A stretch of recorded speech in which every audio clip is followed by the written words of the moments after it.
नमस्कार दोस्तों। आज से हम डिस्कस करने जा रहे हैं संविधान और राज्य व्यवस्था के बारे में, कॉन्स्टिट्यूशन एंड पॉलिटी के बारे में। हम सिर्फ कॉन्स्टिट्यूशन नहीं पढ़ेंगे, पॉलिटी को भी हम पढ़ेंगे। तो अगर आपको हैंड रिटन नोट्स चाहिए तो आप बता देना, मैं पीडीएफ की फॉर्म में वो हैंड रिटन नोट्स इनको सबको आपको दे दूंगा। तो हम बिना टाइम वेस्ट किए हम आज के वीडियो का हमारा एम है संविधान और राज्य व्यवस्था को डिफाइन करना, और संविधान क्या होता है और राज्य व्यवस्था क्या होती है ये डिस्कस करेंगे आज की वीडियो में। बस इतना ही, ठीक है। तो सबसे पहले हम संविधान को डिफाइन करते हैं।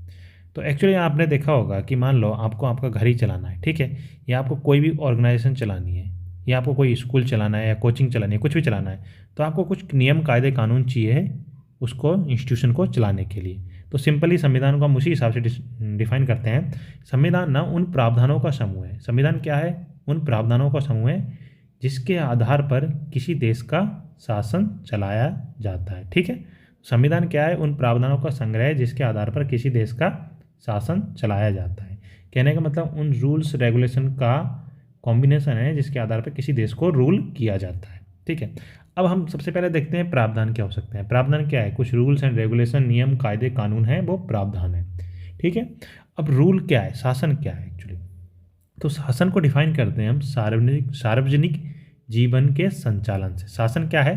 सार्वजनिक जीवन का संचालन, मतलब सभी का है वो, कोई प्राइवेट नहीं है, ठीक है। इसका मतलब पब्लिक है, वो कोई प्राइवेट नहीं है। अब पब्लिक में इसमें सार्वजनिक जीवन में क्या कहा जाता है?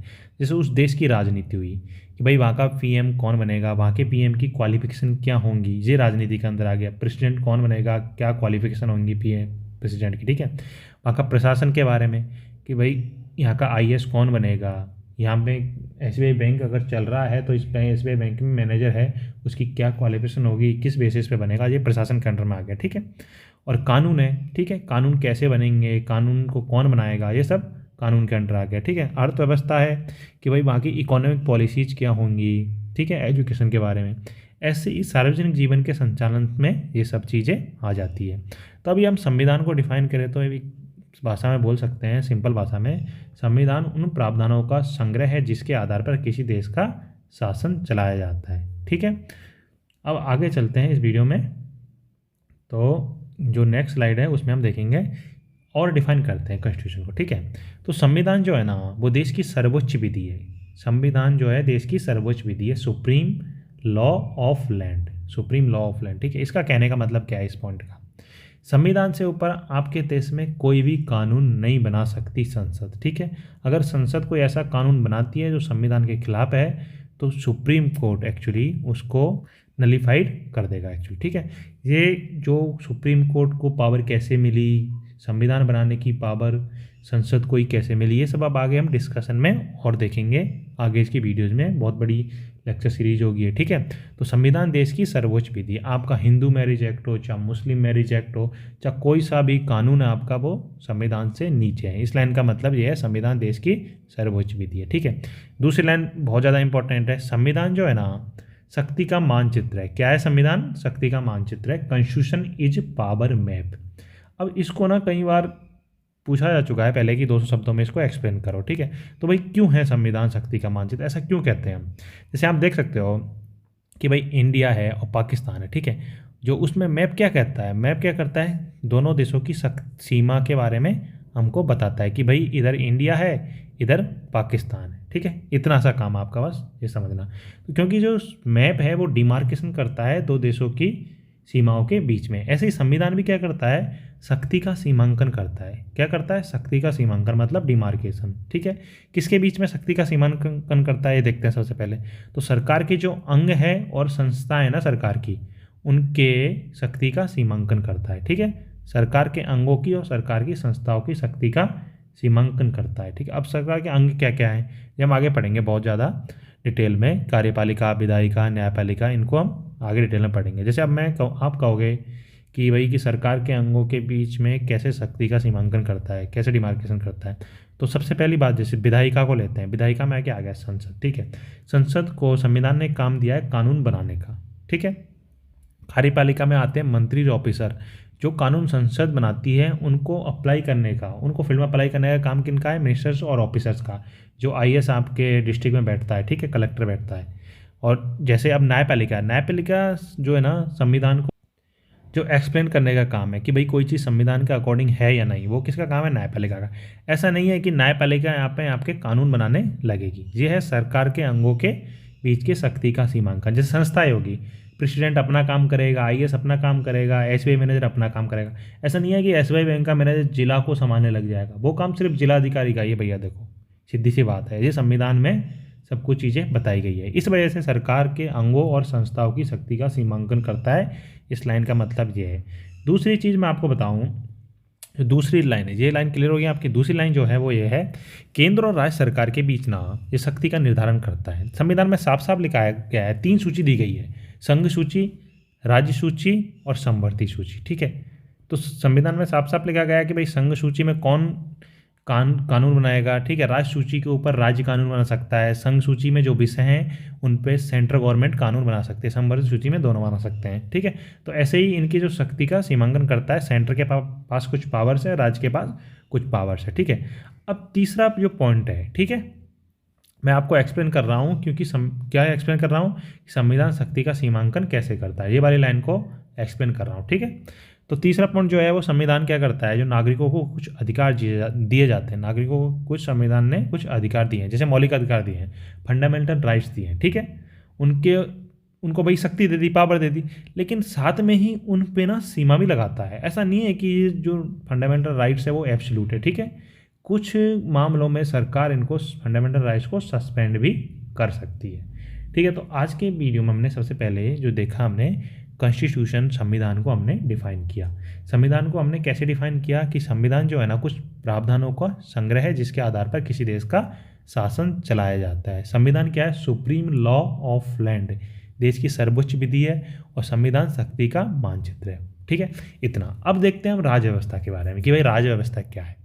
ठीक है, राज्य व्यवस्था जो पॉलिटी है और कॉन्स्टिट्यूशन दोनों अलग अलग चीज़ है, इसको आप बिल्कुल भी सेम मत मानिए। ठीक है, नहीं तो बाद में समस्या आपको आती है, आप कन्फ्यूज होते हो। ठीक है, तो सबसे पहले हम देखते हैं राज्य व्यवस्था के बारे में। आप पहले संविधान देखा, हम राज्य व्यवस्था देखें, बाद में डिफरेंस देखेंगे छोटे मोटे। ठीक है, इनके बाद तो जो राज्य व्यवस्था है, जो पॉलिटी है ना, उनको हम डिफाइन करते हैं। Polity is the applied form of constitution. Polity जो है ना एप्लीकेशन है कॉन्स्टिट्यूशन की।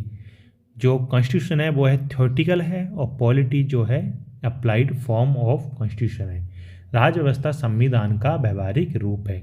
अब देखते हैं क्या होता क्या है। जैसे मान लो आपने आर्टिकल 17 है, ठीक है, आर्टिकल 17 बन गया, अब इसको आप लागू करने चले तो कोई समस्या आती है तो वो क्या है? पॉलिटी है। तो देखते हैं संविधान को लागू करने के क्रम में जो विषय और मुद्दे उभर कर आते हैं, ठीक है, कोई भी विषय, मुद्दे, समस्या, उन्हें समग्र रूप से राज्य व्यवस्था कहते हैं। मुख्यतः 3 तत्वों से मिलकर बनी होती है। पहला है संसद का कानून, दूसरा है न्यायालय का निर्णय, तीसरा है एक्स्ट्रा कॉन्स्टिट्यूशनल बॉडीज। ठीक है, तो ये चीज़ आपने समझ ली यहाँ तक। अब आपको एग्जाम्पल के थ्रू में बताऊंगा कि पॉलिटी कैसे अप्लाइड फॉर्म ऑफ कॉन्स्टिट्यूशन है। तो चलते हैं नेक्स्ट स्लाइड में। अब देखो आर्टिकल 17 है, अपने कॉन्स्टिट्यूशन का जो आर्टिकल 17 है भैया, वो ऐसे कहता है अस्पृश्यता का अंत किया जाता है, अनटचेबिलिटी। ठीक है, अनटचेबिलिटी का अंत किया जाता है और अनटचेबिलिटी जो है, अस्पृश्यता है, वो दंडनीय अपराध है। ये आर्टिकल 17 में साफ साफ लिखा गया है। अब क्या हुआ, मान लो कोई बंदा अनटचेबिलिटी करता पाया गया, ठीक है, तो ये जो केस है वो कोर्ट में गया। अब कोर्ट में कोई भी जज साहब है, वो अलग अलग जज साहब अलग अलग सज़ा सुना सकता है। संविधान में ये नहीं, कहीं नहीं लिखा गया है कि कोई बंदा अनटचेबिलिटी करते पाया गया तो इसको इतनी सज़ा होगी। ठीक है, तो इस बेसिस पे, जो आर्टिकल 17 के बेसिस पे अस्पृश्यता का अंत किया जाता है और अस्पृश्यता दंडनीय अपराध है। इस बेसिस पे संसद ने भैया एक कानून बना दिया, देखो, कि अस्पृश्यता निवारण अधिनियम 1955। ये क्या चीज़ हो गई? पॉलिटी हो गई है, क्योंकि इसको अप्लाई करने के क्रम में जो सरकार को समस्या आई, उसी के बेसिस पे सरकार ने एक कानून बना दिया, उसको बोलते हैं polity.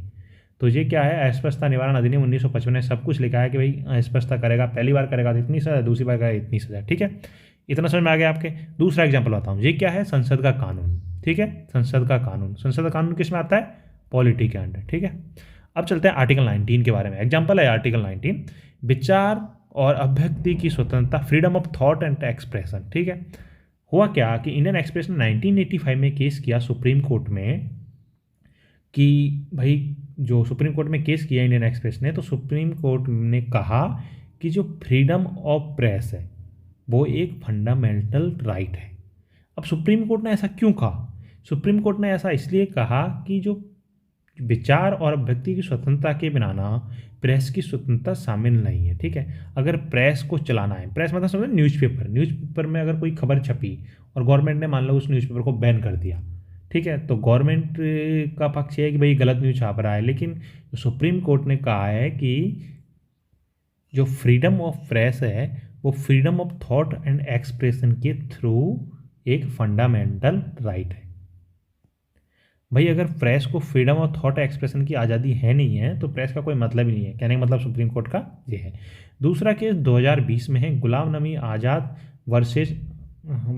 Nabi Azad and others versus Union of India, ये केस है। ठीक है, इसमें भी सुप्रीम कोर्ट ने एक चीज़ डिफाइन करी है भैया कि इंटरनेट जो है ना वो भी एक फंडामेंटल राइट है। तो ये किसके अंडर है इंटरनेट फंडामेंटल राइट? ये आर्टिकल 19 के अंदर ही इंटरनेट भी फंडामेंटल राइट है। तो सबसे पहले आपको बता दूं जो आपके लिए फैक्ट अगर कुछ देखो आप तो, ठीक है, इधर तो आर्टिकल 19 के अंदर ये फ्रीडम ऑफ प्रेस और लेटेस्ट में ये पूछा जा सकता है इंटरनेट फंडामेंटल राइट है या नहीं, ये पूछा आपसे MCQs में आपसे पूछा जा सकता है, क्योंकि लेटेस्ट है 2020 में, जब JNK में जब इंटरनेट बंद हुआ था ना उस टाइम का है केस। ठीक है, तो मैं आपके लिए ऐसे वीडियोज़ और लाता रहूँगा। अगर आपको पसंद आए वीडियो तो आप प्लीज़ चैनल को सब्सक्राइब करें और वीडियो को लाइक करें। Thank you very much. अब हम मिलेंगे नेक्स्ट वीडियो में।